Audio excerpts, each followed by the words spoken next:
When a city dies, it does not scream. It whispers. It breaks. It transforms into something unrecognizable, a shell of itself, inhabited by ghosts still drawing breath. And on that final morning, when the last bells of the Hagia Sophia rang out across stone and marble and centuries of faith, there was a sound that no historian has ever quite captured in their careful, measured prose. It was the sound of surrender. It was the sound of women understanding that the world they knew would never exist again. She was among them, a name now lost to the careful silence of history books. Not important enough to be remembered, not insignificant enough to be forgotten entirely. Simply erased, relegated to the margins of footnotes, to the empty spaces between what was recorded and what was endured.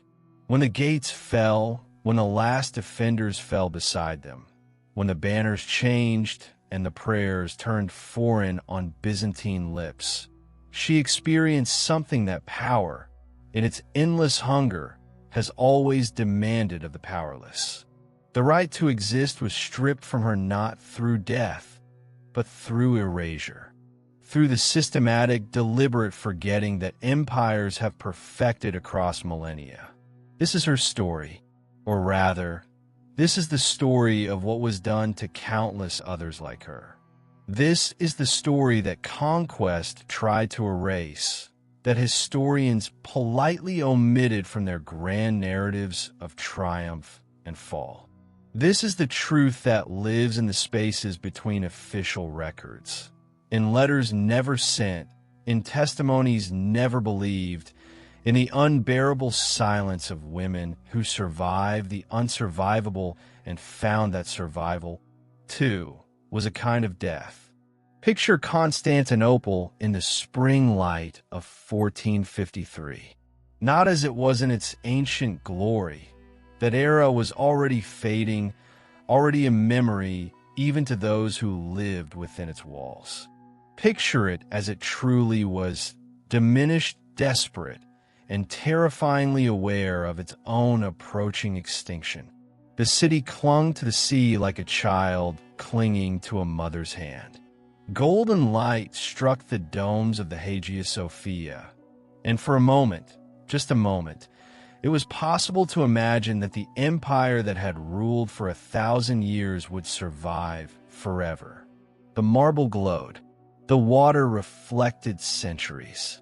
The faithful still lit candles in churches that had seen emperors crowned and empires collapse and rise again. But something had changed in the air.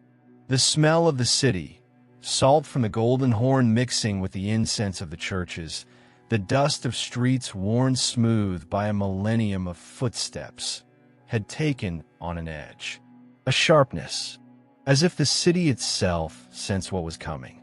The merchants in the bazaars moved with quickened steps. The women in the markets pulled their children closer. Even the birds seemed to wheel overhead with less certainty, as if they, too, felt the weight of impending transformation. Outside the walls, a different empire was gathering. The Ottoman forces stretched across the plains like a dark tide, wave after wave of them. Cannons that had never been seen before, monstrous things that spoke a new language of power. The sound of their construction echoed across the hills. The sound of an empire being born at the moment another was dying. Inside the city, the Emperor Constantine 11 Palateologos walked the walls at night. He was an old man by the standards of his time, though not ancient in years. But the weight of his dynasty, the crushing knowledge that the line of emperors that had ruled since the time of the Caesars was about to be erased, had aged him beyond his years. He had sent desperate letters to Rome, to Venice, to every corner of Christian Europe, pleading for aid that would never come in sufficient measure. The church itself had fractured. The great schism that had divided Eastern and Western Christianity centuries before had never been truly healed. Now, as the hour of the city's darkest trial approached, there was no unified Christendom to defend it. There was only Constantinople alone.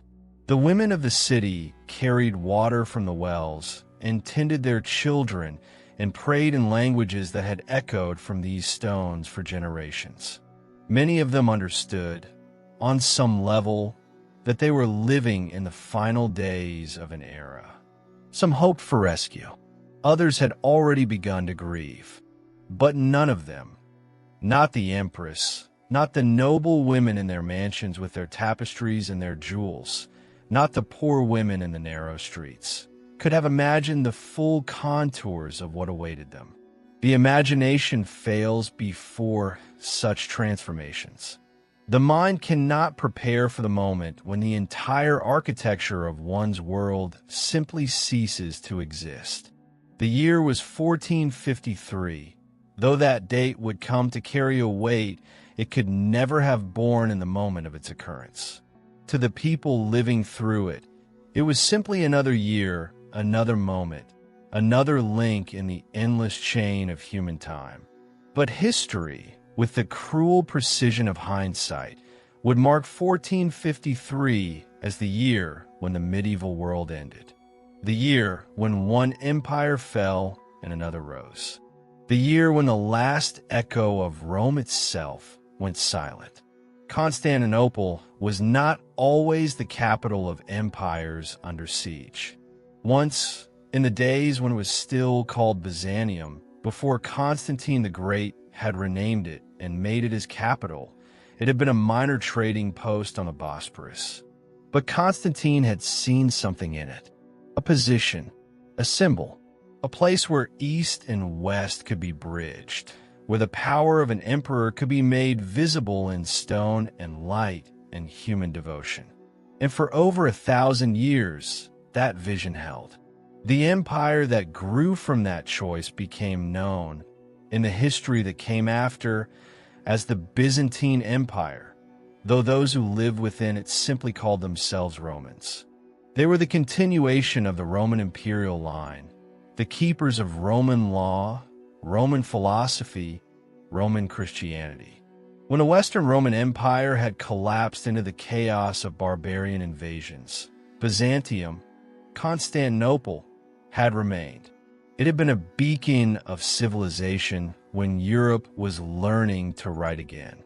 It had preserved the classical knowledge that would, centuries later, help birth the Renaissance. But empires are mortal things, even when they try to pretend otherwise. By the spring of 1453, the Byzantine Empire had already been dying for centuries. The Latin Crusaders, those Christian warriors from the West who had been called to reclaim Jerusalem from the Turks, had instead turned on Constantinople itself. In 1204, they had sacked their fellow Christian city with a brutality that shocked even contemporaries. For nearly 60 years afterward, Latin Crusaders ruled in Constantinople, and the true Byzantine emperors were scattered across the remaining territories of what had once been their empire. The Ottomans were different enemies.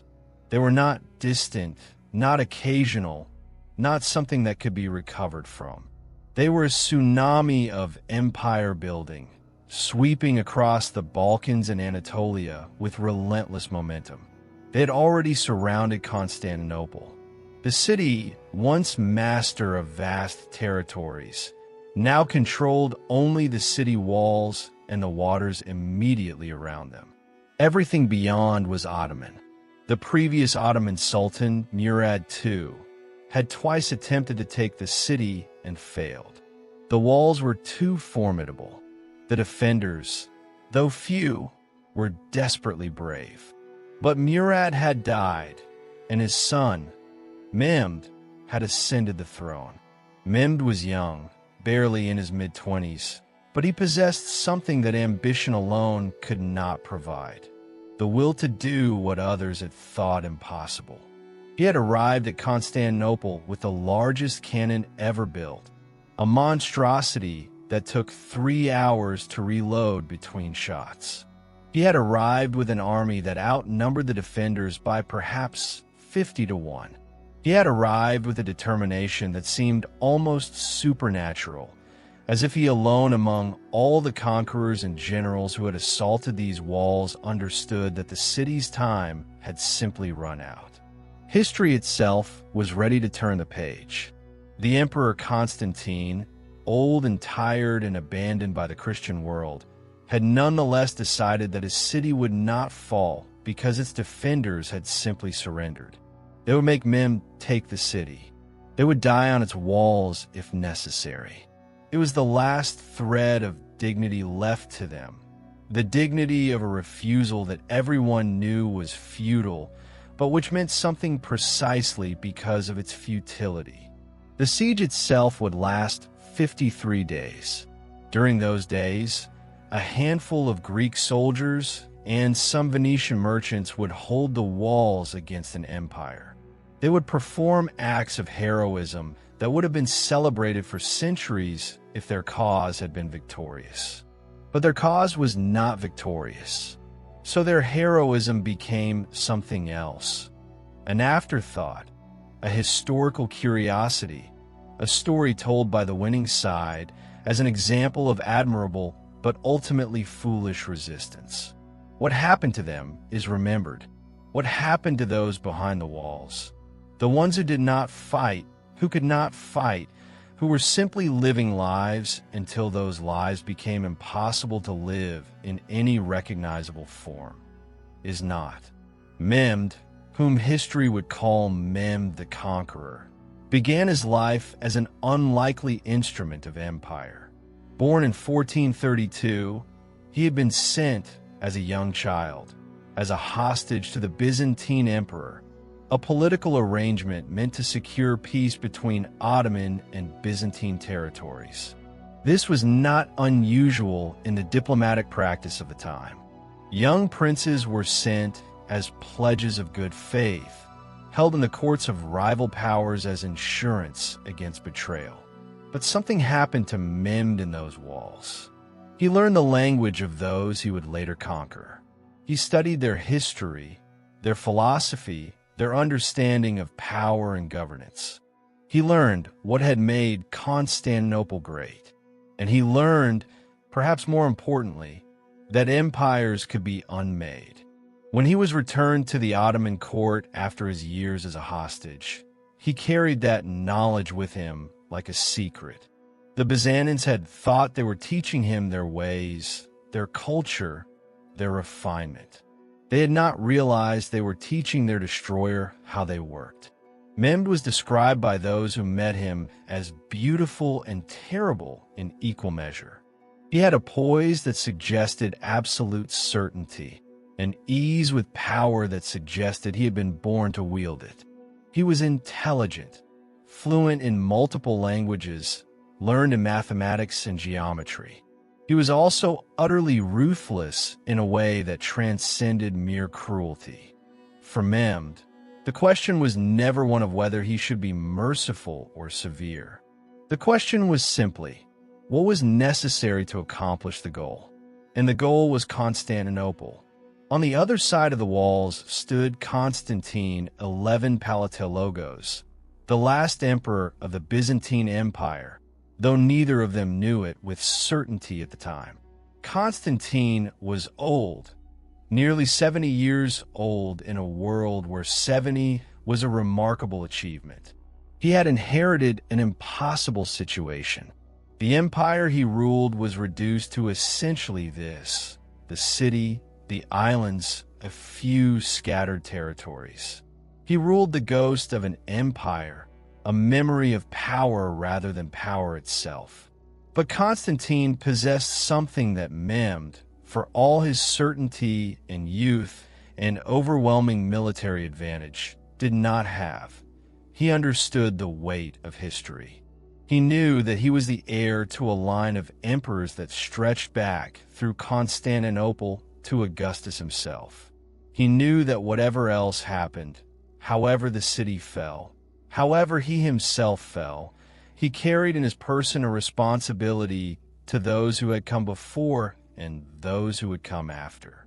There are accounts, controversial, disputed by some historians, but not altogether dismissed, that suggest Constantine's final moments were filled with a kind of clear-eyed acceptance of his fate. He was not a man living in delusion about the likely outcome of this siege. He was a man making a conscious choice to defend the indefensible, because the alternative, surrender without resistance, would have been a betrayal of everything he represented. But Constantine was one man, and the city held many thousands. For every soldier on the walls, there were dozens of non-combatants, children, the elderly, the sick, and crucially women. The women of Constantinople in 1453 existed within a carefully constructed social hierarchy. The empress, the highest among them, existed in a rarefied sphere of power and privilege. She wielded influence through her position, her connections, her legitimacy as the wife of the emperor. Below her were the noble women, the wives and daughters of the aristocracy, women who had been educated, who had access to learning, who understood themselves as participants, however limited, in the affairs of state. Below them were the merchants' wives, the wives of skilled craftsmen, the women of the middle classes who managed households and businesses and maintained the infrastructure of urban life. And below them were the poor women, the servants, the slaves, the women who lived hand to mouth and whose survival depended on the fragile stability of the city's economy. All of them, regardless of their station, would face the same fundamental question when the walls fell. What does one do when the world, as one has known it, ceases to exist? There was a young noblewoman.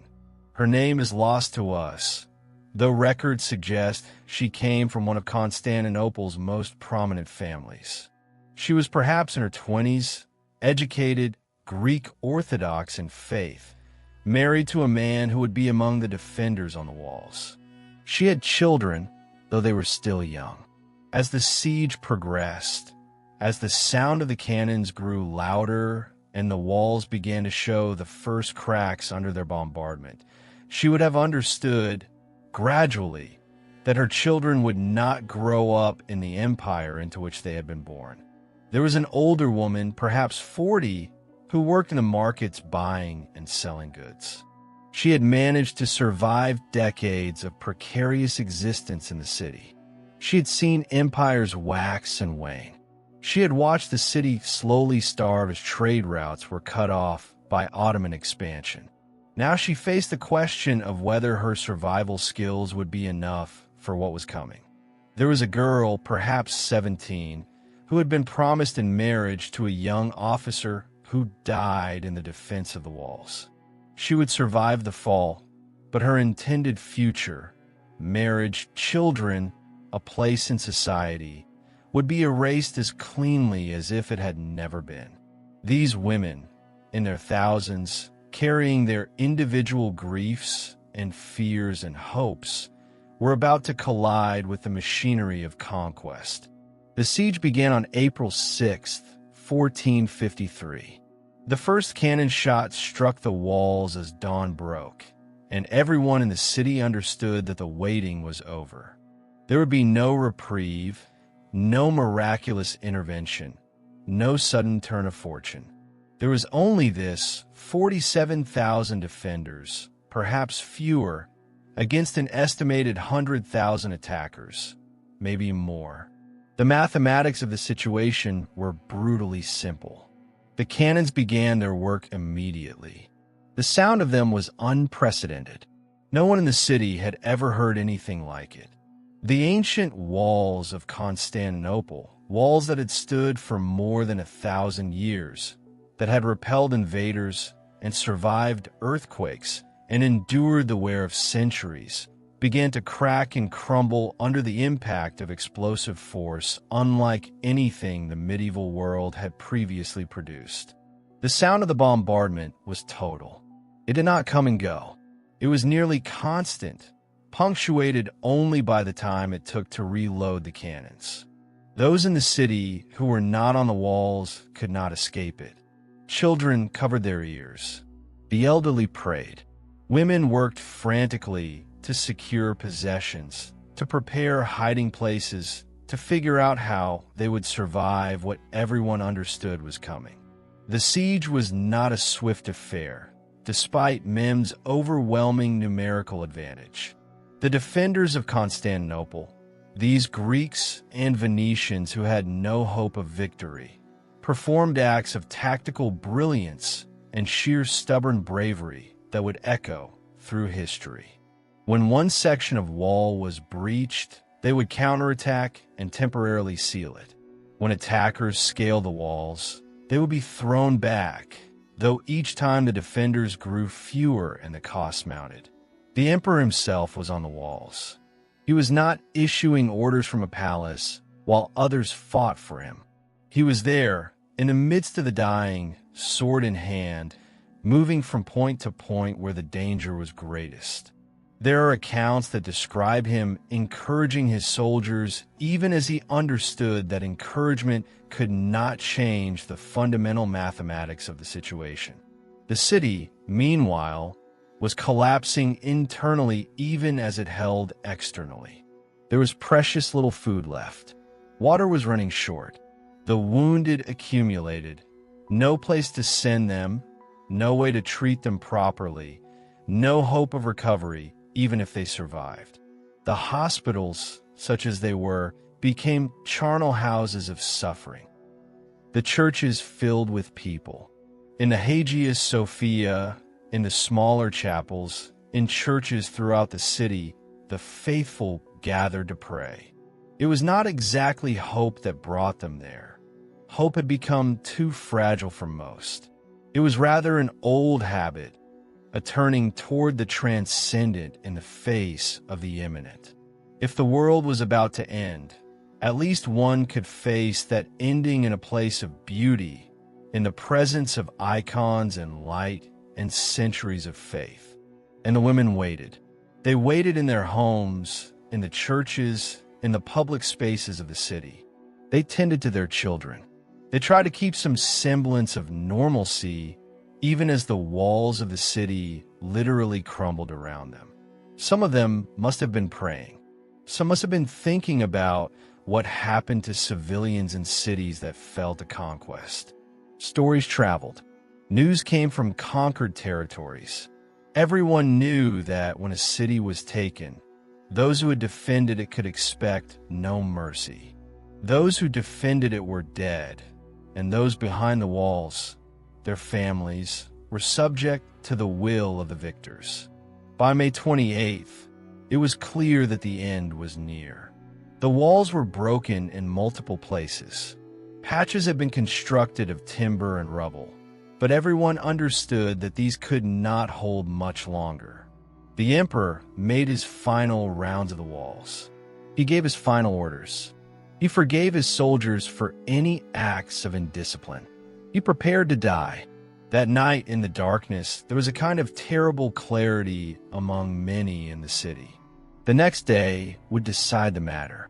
Tomorrow, or tomorrow, or tomorrow. But soon, within hours or a day or two at most, the walls would fall completely. The defenders would be overwhelmed. And then there would be the question of what happened next. Some of the defenders, on the night before the final assault, spent their time writing letters. Letters that would almost certainly never be read, never be sent, but that they had to write anyway. They wanted something of themselves to survive, even if they did not. Some of the women must have done the same. Written things, made preparations, said final goodbyes to children. On the morning of May 29th, the final assault came. Mehmed had organized his army with meticulous precision. The assault would come in waves, with fresh troops replacing those who fell. The defenders, exhausted after weeks of constant combat, would have no reserve to replace their losses. It was not even really a battle in the traditional sense. It was simply the crushing of resistance by the application of overwhelming force. The emperor died on the walls. The exact circumstances are unclear. No one who was beside him in those final moments survived to record the details.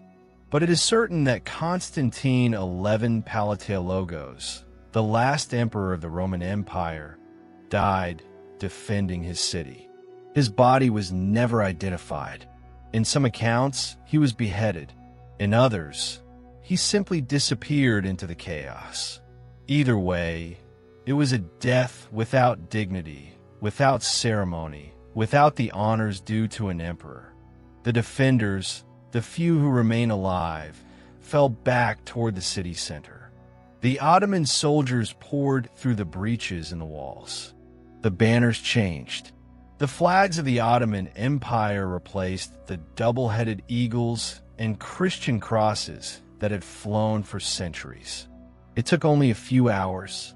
By mid-morning, it was over. The city had fallen. What happened in the hours and days immediately following the fall of Constantinople is the subject of countless historical accounts, many of them written by eyewitnesses. Accounts by both the conquerors and the conquered. And yet, for all the documentation, a great deal has been systematically erased or minimized. Mehmed entered the city that afternoon. He rode through streets that were still burning in places, streets littered with bodies, streets where people cowered in their homes, or in the churches, or in any small space where they thought they might hide. He rode toward the Hagia Sophia, the greatest church in Christendom, the symbol of the Byzantine emperor's power and piety. The church was packed. Thousands of people, mostly women and children, but also the elderly and the infirm who could not participate in the fighting, had crowded into the great basilica seeking sanctuary. They believed, or at least they hoped, that the sacred space would be respected, that even in conquest there were certain boundaries that would not be crossed. They were wrong. Mehmed ordered the great doors opened. Ottoman soldiers entered the church. What happened next is recorded in multiple accounts, each with slightly different details, but the fundamental facts are consistent. Many of those in the church were killed. Many others were enslaved. The precious icons and ornaments were stripped from the walls. The great Christian church was converted into a mosque. But before all of that, before the systematic looting and conversion, there was a moment that various accounts suggest, though historians have been very careful not to emphasize, when Mehmed made his entrance into the church and encountered the women who had gathered there. Some accounts describe it almost delicately, with careful language that seems designed to obscure rather than clarify. Other accounts are more explicit. What is clear is that the moment of conquest, the moment when one power completely superseded another, was marked not just by military victory, but by a transformation of fundamental power dynamics. The women who had believed themselves safe in the sanctuary of the church discovered that their understanding of sanctuary had been based on assumptions that conquest invalidated. Various accounts describe what happened next in language that ranges from the clinical to the oblique. A Turkish historian of the period writes, "The Sultan examined the treasures and the people taken in the city. He gave the conquered people as slaves to the soldiers." A Greek historian, writing much later, provides more specific detail. Some took refuge in the church and were there taken captive, women and children and those unable to fight. But there are other accounts, preserved in letters and testimonies, that make clearer what taken captive meant in practice. There are accounts from women who were captured and later released or ransomed. There are accounts from their families trying to piece together what happened. There are careful silences in the official histories, silences that speak volumes to those who know how to listen. What happened in the Hagia Sophia in those immediate aftermath hours was not unique to Constantinople. It was not unusual or unexpected. It was simply what happened when empires changed hands, when the victors exercised their rights as victors, when women's bodies became legitimate spoils of war. The noblewoman we glimpsed earlier, the one whose husband had died on the walls, she would have been among those in the church. She would have understood quickly, perhaps too quickly, what was happening. She would have tried to protect her children, or perhaps simply to accept the unacceptable with whatever grace or numbness such acceptance could generate. The merchants' wives, the women of the middle classes, they too were subjected to the transformation of their status. They had owned property, managed businesses, possessed some limited independence. All of that was erased in an instant. They became captives. Their property became Ottoman property. Their children, if they had them, were no longer theirs in any meaningful sense. The poor women and slaves, their circumstances changed less in some respects, since they had never possessed independent status to begin with. But even they experienced the transition as a fundamental rupture. The slavery they might have known under Byzantine rule was different from Ottoman slavery. The structures of power were different. The rules were different. Nothing remained the same. Over the following days and weeks, a process of systematization took place. Mehmed was not a man who indulged in chaos. He had conquered a city, and now he needed to govern it. Part of governing a conquered city meant deciding what to do with the non-combatants, particularly the women and children who represented the potential future population. Some were killed. Some were enslaved outright. Some were ransomed back to their families if those families possessed enough wealth or connections. Some were dispersed, sold into slavery in Ottoman territories, married off to Ottoman officials or soldiers as a way of cementing the conquest, or absorbed into Ottoman households in various capacities. The very wealthy women of the aristocracy had the best chances of being ransomed or released, though often at enormous cost to their families. Some were offered positions in Mehmed's harem.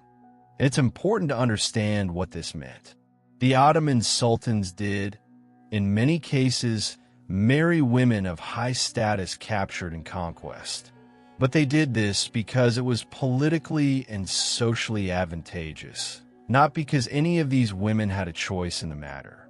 They were married because they were useful, not because they had been won through romance or personal connection. For many of the captured women, the assault of conquest was not a single event, but a series of ongoing violations. They were assaulted in the immediate aftermath of the fall. They were violated during the process of being taken captive and transported.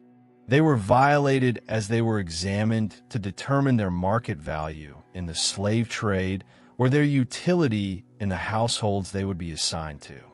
And then, often, there was a kind of strange semi-normality that followed. The initial violence gave way to the routines of captivity. The women who had been captured were absorbed into Ottoman society, as slaves, as concubines, as servants. Some managed to survive. Some managed to thrive after a fashion. Some managed even to have children who inherited status from their Ottoman fathers. Some never recovered from what had been done to them. What makes this history difficult to recover is not that evidence doesn't exist.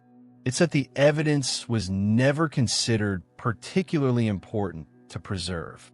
Women's experiences of conquest have been systematically de-emphasized in the historical record. When the fall of Constantinople is taught, the focus is on the military engagement, on the cannons and the walls, and the courage of the defenders. The experience of the civilian population, particularly the women, is treated as almost incidental to the main story. But it is precisely this story, the story of transformation, a violation of powerlessness in the face of overwhelming force. That conquest requires to be erased. For if you focus on what conquest actually costs, if you attend to the real human price of empire and ambition, then conquest becomes harder to celebrate. It becomes harder to narrate as something glorious. So the women of Constantinople were erased. Not entirely. There are fragments, pieces, the echo of their experiences preserved in various sources. But systematically, deliberately, they were removed from the official narrative. They became numbers in a chronicle, footnotes in a history of empire. Constantinople, the ancient city, the last outpost of the Roman Empire, was transformed. Mehmed wanted to make it the capital of his empire. He wanted to make it the jewel of Ottoman power. And in many ways, he succeeded. The Hagia Sophia became the Blue Mosque, still one of the most beautiful buildings in the world, though its purpose had changed. The city was repopulated, rebuilding began, and a new society was established. But that new society was not Constantinople. It was Istanbul. The people in it were not the descendants of the old Byzantine aristocracy. That aristocracy had been destroyed or scattered or absorbed into Ottoman structures. The language was not the same. The religion was not the same. The fundamental organizing principles of the state were not the same.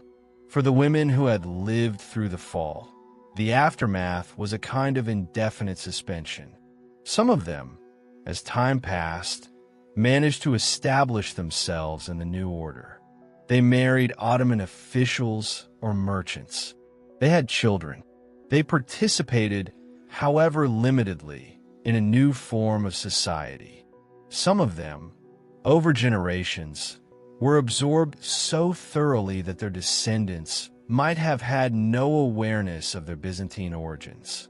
But for many others, the aftermath was one of permanent displacement. They spent their lives in various forms of captivity, their hopes slowly eroding. The children born to them were not entirely theirs. They belonged to the state, to the various Ottoman structures that had claimed dominion over them. If they had daughters, those daughters faced similar constraints. If they had sons, those sons were incorporated into Ottoman military or administrative structures, often separated from their mothers in the process. There are accounts of women who attempted to escape Constantinople after it fell. Some managed it.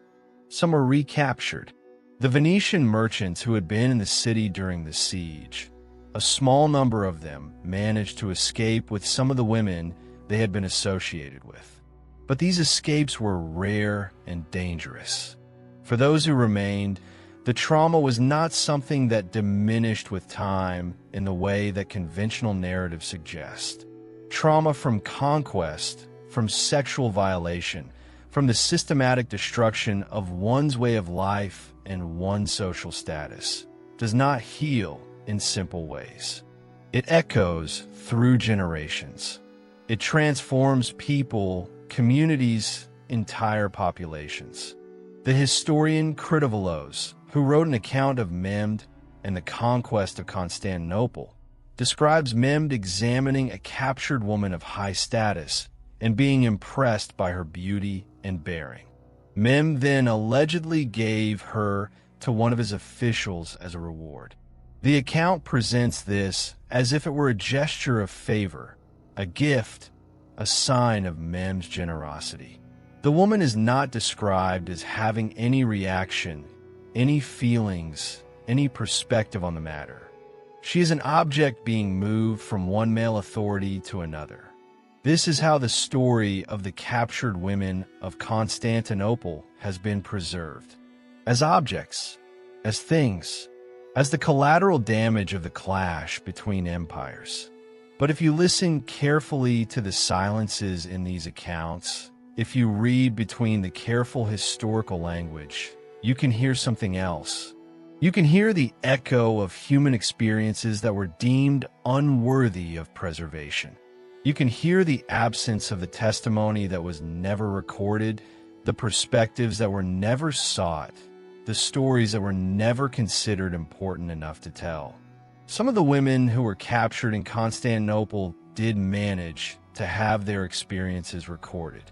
There is a letter written by a noblewoman to her sister, describing her capture and her attempt to secure ransom. The letter is careful, circumspect, but there are moments where the real trauma breaks through the formal language. There is pain in the gaps between what is said and what is unsaid. There are accounts of women who were later ransomed or released, who made their way to Italy or Greece or other parts of the Mediterranean world. Some of them became part of diaspora communities, part of networks of Byzantines who had been scattered by the fall of the city. They carried their experiences with them. They told their stories, though the world was not always listening. Over decades and centuries, the memory of what had happened to the women of Constantinople faded further and further. The city itself was transformed so thoroughly that by the time modern historians began to study it, the Byzantine past seemed almost dreamlike, almost unreal. The Ottoman city that arose had its own power, its own beauty, its own cultural achievements. These are not insignificant, but they have been built, at least partly, on the foundation of trauma and erasure. The price was paid by those who had no ability to refuse paying it. And that price was systematically forgotten, systematically minimized, systematically erased from the historical record through the simple expedient of not considering it worth remembering. History presents itself to us as a narrative of progress. Empires rise and fall, civilizations advance and decline. And through it all, humanity supposedly moves forward towards something better, something more enlightened, something more just. This is a consoling narrative. It is also largely a fiction we tell ourselves, so we can live with what we have done and what has been done to us. The reality of history is far more brutal. It is the reality of power applied without restraint, of ambition that crushes everything in its path, of the systematic transformation of human beings into resources. Resources to be used, exploited, and then forgotten. Mehmed the Conqueror is remembered as a great military strategist, as a visionary who transformed an empire, as a leader of remarkable intelligence and will. None of these assessments is entirely wrong. He was all of these things. He was also a man who, through his will and his ambition, caused immense suffering to countless people, and then presided over the systematic forgetting of that suffering. This was not unique to Mehmed. It has been the pattern throughout human history. The victors write the histories. They emphasize their own achievements, their own brilliance, their own destinies. They minimize or ignore the cost of those achievements to those who had no say in the outcomes. The women of Constantinople are ghosts now. Most of their names are lost. Most of their individual stories are gone. We do not know what they thought or felt or wanted. We know only that they lived through a catastrophe that transformed their entire worlds in moments and then spent the rest of their lives, if they managed to survive the immediate aftermath, trying to make sense of that transformation. The question that history should force us to ask, and that it so often does not, is this: at what cost does empire come? What is paid by those who do not consent to be part of the grand narratives of power? What is the actual, human, undeniable cost of conquest? These are not questions that the winners want to ask. They are questions that interrupt the comfortable narratives of progress and destiny and manifest fate. They are questions that suggest that the great moments celebrated in history books are, in fact, tragedies for many of the people who lived through them. The fall of Constantinople in 1453 is presented in most histories as the end of an era, the triumph of a new power, a pivotal moment in world history. It was all of these things, but it was also something else. It was a catastrophe for the people who lived in that city. It was a transformation of power so complete that it erased not just political structures, but the basic possibilities of human existence for thousands of people. And because it was not considered worth remembering from their perspective, because the victor's perspective is always the one that gets preserved and celebrated, we have lost something essential. We have lost the human truth of the moment. We have replaced it with a grand narrative, the story of empires and ambitions and historical forces. But empires rise and fall. Kings and sultans age and die. Civilizations change and transform into other civilizations. What endures, what echoes through time, is the suffering of those who had no agency, who had no choice, who simply found themselves caught in the machinery of conquest and power. The women of Constantinople experienced something that countless millions of women throughout history have experienced: the transformation of their bodies and their fates into resources, into spoils, into things to be used by the powerful and then forgotten. The specifics change, the mechanisms vary, but the fundamental dynamic remains unchanged. This is the story that history tried to erase. This is the truth that empire required be forgotten. This is the silence that screams louder than any cannon ever could. When we study history, we study not just what happened, but what we have collectively decided was important enough to remember. And in making those decisions, we have systematically erased the experiences of those without power. We have told ourselves a story about progress and advancement and the inevitable march of history, when the truth is far messier and far more troubling. Constantinople fell. The empire that had ruled for 1,000 years was replaced by another empire. That is the story we tell. But the real story, the story of transformation and loss and violation and survival, that is the story that remains untold, remains ghostly, remains erased from the official record. Mehmed, the conqueror, built an empire. History celebrates him for it. But to understand what that empire was built on, you must attend to the silence, must listen to what was not said, must remember those whose names have been lost and whose experiences have been forgotten. In every triumph, there's a tragedy. In every victory, there is the suffering of the defeated. And most importantly, in every moment when we celebrate the great actions of the powerful, we are ignoring the real cost paid by the powerless. The women of Constantinople are gone now. Their world is gone. Even the Ottoman Empire that replaced it is gone. All that remains is the memory of the transformation, the ghost of what was lost, and the crucial question that we so often fail to ask: at what cost? This is the story that history refused to tell. This is the truth that conquest demanded be erased. This is the silence that those without power are forced to inhabit. And until we learn to hear that silence, until we learn to attend to those whose names have been lost and whose stories have been forgotten, we cannot truly understand history at all.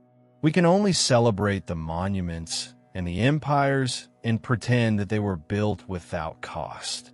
But they were built on the suffering of the powerless.